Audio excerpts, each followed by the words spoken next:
Hey everyone. So today is going to be a 90s theme because apparently Rich is having his own 90s party, and since I can't really be there for it, I decided I might as well do a 90s blog.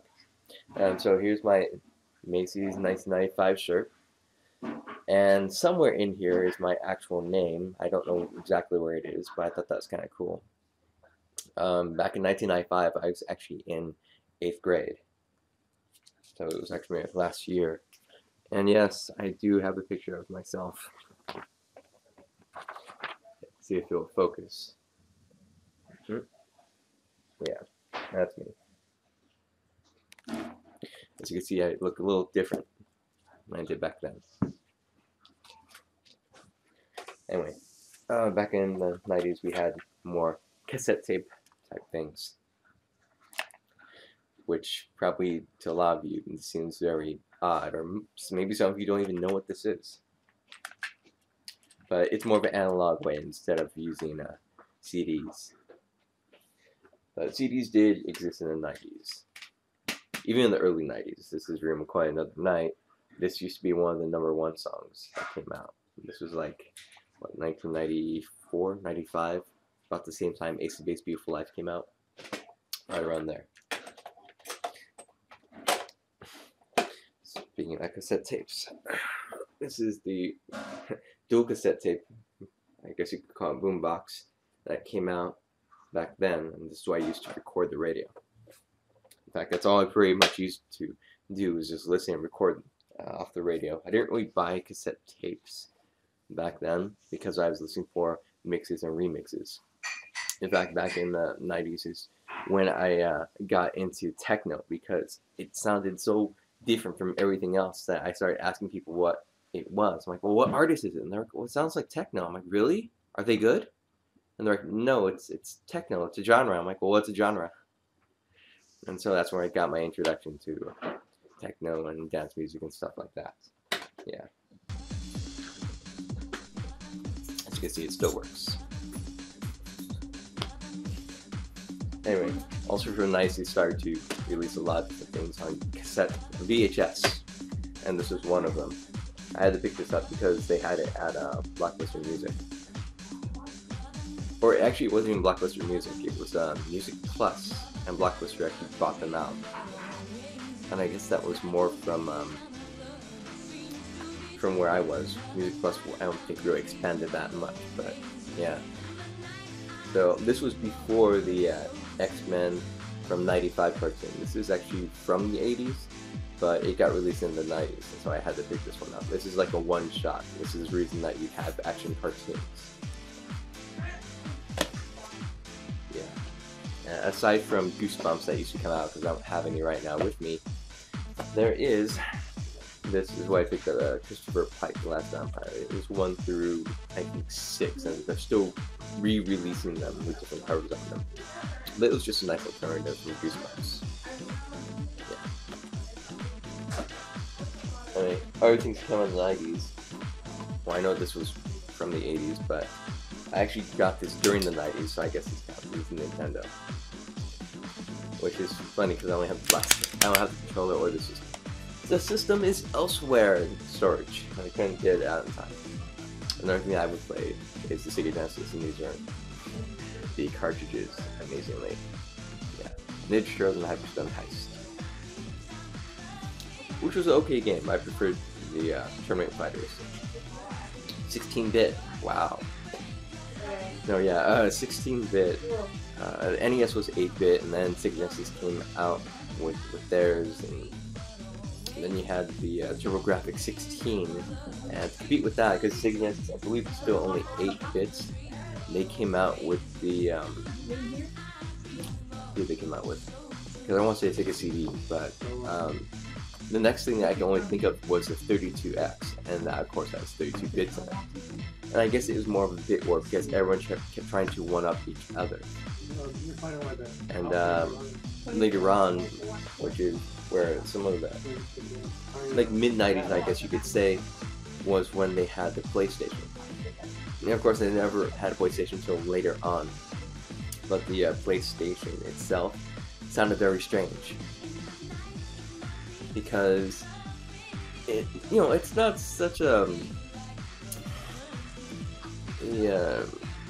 normal name that you hear, because you hear of a fire station, you hear of a gas station, and then you hear of a play station. And you're like, wow, really? A play station? That's amazing. And of course, at Toys R Us, when they had it, it was like $300. Expensive thing. This is a PlayStation 1. And I'm just trying to figure out, well, what does this PlayStation look like? How big is this thing? And then later on, I actually saw it, and I'm like, oh, that's it, really? Because I don't know what. It just seemed like a very odd concept, and the only station that I could compare it to were the actual big, huge stations that were in normal life. What else was I going to compare it to? But yes, the PlayStation 1, the era was from the 90s. And or I guess you could say like the late 90s and then into the 2000s, because that's when I started to compete with the Nintendo 64. But that one, Nintendo 64 came out, I guess, still within the 90s, but like late 90s, so 97, I think. But yeah, and that was 64 bits compared to the PlayStation. I don't know how many bits that was, but they were running on CDs instead of cartridges. They weren't the first. Again, I think Sega CD was, and I think Jaguar was one of the other ones as well. But anyway, moving on from video games just slightly. This was one of the other VHS that came out around the time. This Darkwing Duck was around. It was on Disney Afternoon, and they started coming out with these, and I thought it was pretty awesome. So I had to pick this one out because there was no DVD. We barely had internet. Internet I got back in 1995, amazingly. Like, it was right around that 95, 96, and AOL, you've got mail, and all that stuff. Yeah, hilarious. There are a couple more that we picked up. I know to most people who are my age or a couple of years above or below, this seems like nothing. They're like, yeah, this is nothing new to me. But to everyone else who is a lot younger, like, what the hell is this? I mean, you recognize what the title is, but why is it still huge when you compare it to Blu-rays and DVDs? Yeah, crazy. And of course, they must be fierce.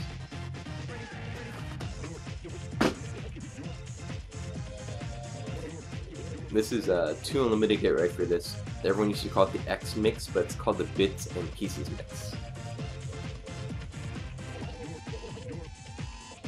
This is one of the first songs I actually really started to like, and this is the reason why I got into techno. And recording music, and eventually later on mixing it, digitally mixing it. Anyway, there we go, comic books. This is probably what got me back into collecting comic books. I used to collect Ninja Turtles, but that was from the 80s and slightly 90s, and then when Superman died back in the 90s, this was the white one, or the white S was right there on the cover. But of course I took it off because I wanted to read the issue, so yeah. And then from there, this is when you had different Supermen appearing, and no one knew who the real one was.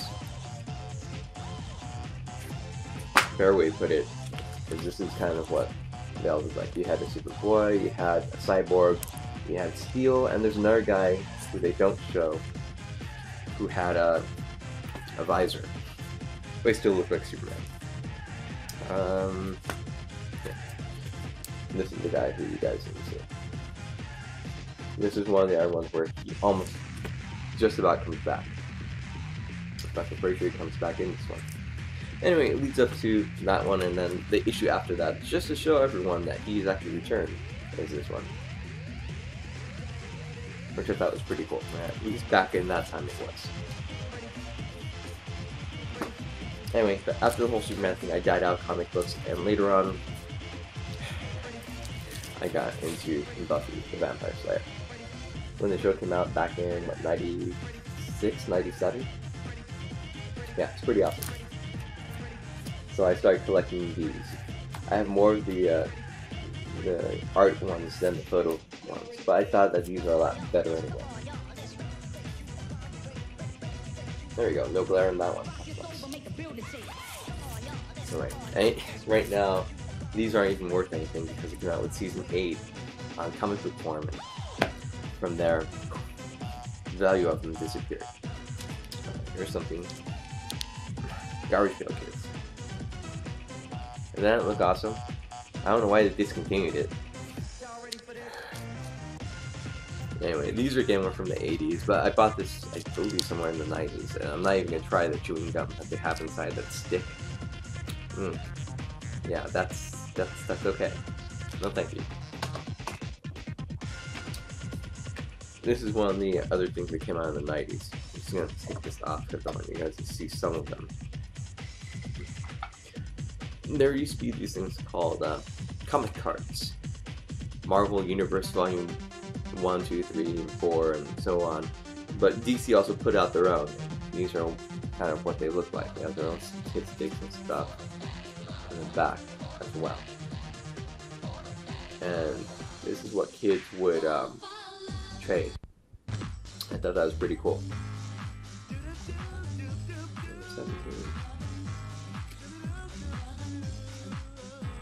Okay, well apparently these are not in order. I think they would be, but looks like I have some work to do. Anyway, and these were comic cards. These are what I just call them comic cards, but they actually have official names to them. But I thought these were pretty amazing. This is what I used to collect back in the 1990s, 91, all the way through probably 90, 95. And after that, I got into high school, and people weren't doing that so much. And I did get into Pogs, but I don't have any to show you. Which is kind of sad, because I mess with it. Huge stack. And for those who grew up in the 90s, and if you remember that, some people would say the term, "what happened?" a lot. And I always found it strange because they know exactly what happened, they were there. But yet they would always say that term over and over again. Two people would be talking and they were right there, and as soon as that person walked away, they were, "Oh, what happened?" Blah blah blah blah blah. Wait, what happened? Really?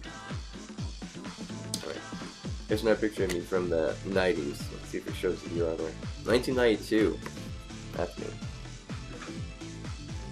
With the basketball. And that's probably the only time you'll see me at a sporting type thing. Yeah, crazy. Anyway, wow, I think I covered just a bit of everything. Huh, how crazy. So anyway, well, let me show you this. Because I put it back because this one didn't get released in the 90s. Well, it probably did in theaters, but it came out on video in 2000. So maybe it was right around there. But for those who probably don't even remember this, Mystery Men.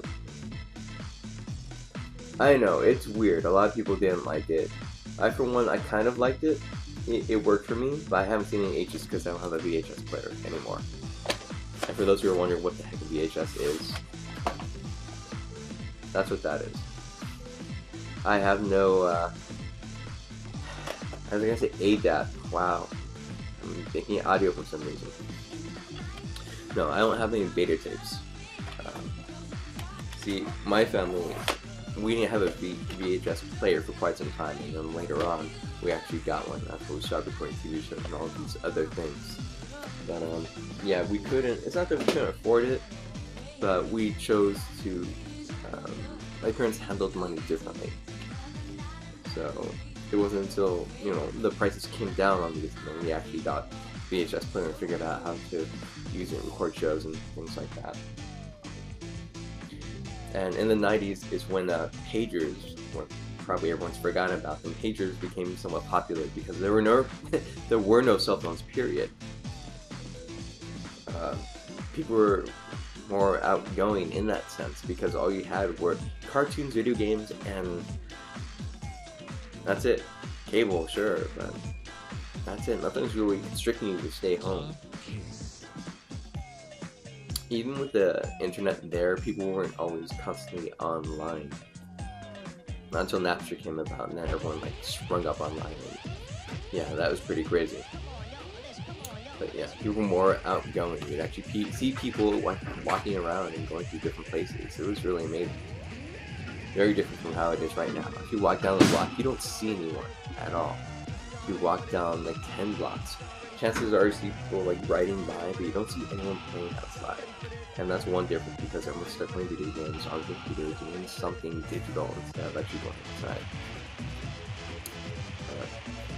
Anyway, that's this is my 90s blog, and I want to do a special shout out to Rich, Mr. R Evil One, R Evil One, R Evil One, R Evil One. Yes, Mr. R Evil One. Yes, R Evil One. I just want to say happy birthday. What the heck? Wow. That's pretty amazing. And I never would have thought of having a 90s party on your birthday, but dude, that's awesome. That's 2 in 1, that's amazing. So, hopefully a lot of people are there, and I hope you're having a blast. And again, be sure to take pictures, because I want to see everything, just 90s dressed out, and that's what I really want to see. I don't know if you remember you chocolate drinks, just squeeze it, or the ring pops. But yeah, those are pretty awesome back then too. Anyway, yeah, happy birthday, and I know I put like I responded to your invite that I was coming, and this is me. Here I am. See, right in your living room, right when you're watching, I think, or some room. I'm somewhere in your house, wherever you're playing this video. Anyway, yeah, I guess that's gonna be it for now. So I will definitely talk to you guys later. Take care, Rich. Have a great time, man. Bye.